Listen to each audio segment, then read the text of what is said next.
आई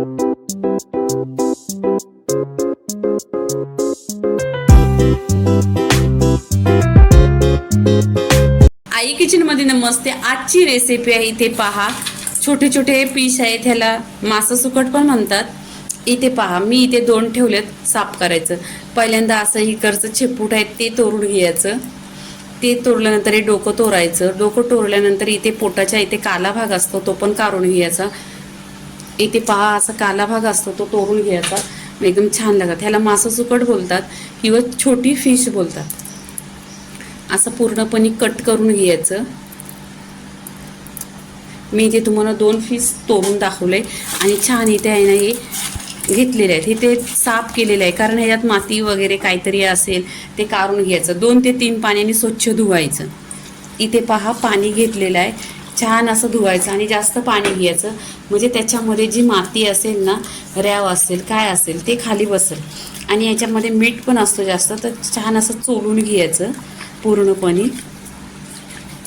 इथे पहा 2 ते 3 पाण्याने स्वच्छ धुतलेले आहेत, असं साफ असं धुवायचं। तुमच्याकडे चालन असली तर असं काढून घ्या। ह्याच्यामध्ये पाणी आहे ना खूप छान असं निघतं। इथे आहे ना गॅसवर कढई ठेवलेली आहे, त्याच्यामध्ये 1 चमचा तेल टाकायचं। तेल छान असं गरम झालं पाहिजे। इथे पहा तेल 1 चमचाच घेतलेलं आहे। इथे आहे ना सुके मसाले टाकायचे। कश्मीरी लाल मिरची पावडर आहे 1 चमचा टाकलेली आहे। लसूण कांदा मसाला अर्धी चमचा, धना पावडर अर्धी चमचा आणि हल्दी पावडर अर्धी चमचा। आणि इथे हिंग टाकलेला आहे चिमूटभर। गरम मसाला अर्धी चमचा आणि चवीनुसार मीठ। मीठ कमी टाकायचं, पहिल्यांदा मीठ असतो त्या सुके मच्छीमध्ये मीठ असतो। आता इथे आहे ना सुकी मच्छी टाकायची।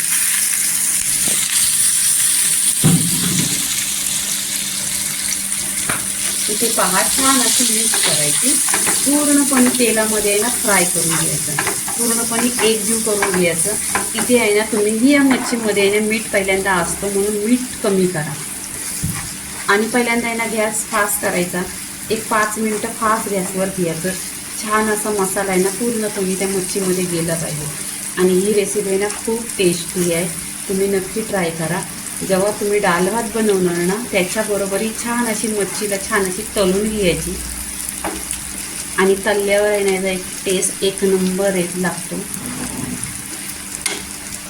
इथे आहे ना पूर्णपणे आपण तेलामध्ये आहे ना परतून घ्यायचं। 10 मिनिटं पूर्णपणे स्लो गॅस करायचं आणि छान असं तेलावर परतून घ्यायचं। पूर्णपणे आहे ना ह्याच्यामध्ये याचा फ्लेवर गेला पाहिजे आणि छान असा आहे ना टेस्ट पण आला पाहिजे। इथे सगळे मसाले टाकलेले आणि खुशबूचा एकदम खमंग असा सुटलेला आहे पूर्ण घरामध्ये। पहा ही रेसिपी आहे 1 नंबर लागते आणि तुम्ही पण अशीच बनवा, खूप लवकर होते आणि या उन्हातून आहे ना असं जेवण जात नाही म्हणून साईड डिश म्हणून ही डिश बनवा। इथे पहा पूर्णपणे मी 10 मिनिटं आहे ना छान असं तेलावर परतून घेतलेलं आहे आणि इथे आहे ना ही सुकी मच्छी छान अशी परतलेली आहे। तुम्ही डाळ भाताबरोबर खाल्ली ना 1 नंबर लागते। तर सुकटीची रेसिपी पूर्णपणे झालेली आहे। लाईक करा, शेअर करा, सबस्क्राईब करा आणि नेहमीच खात राहा। धन्यवाद।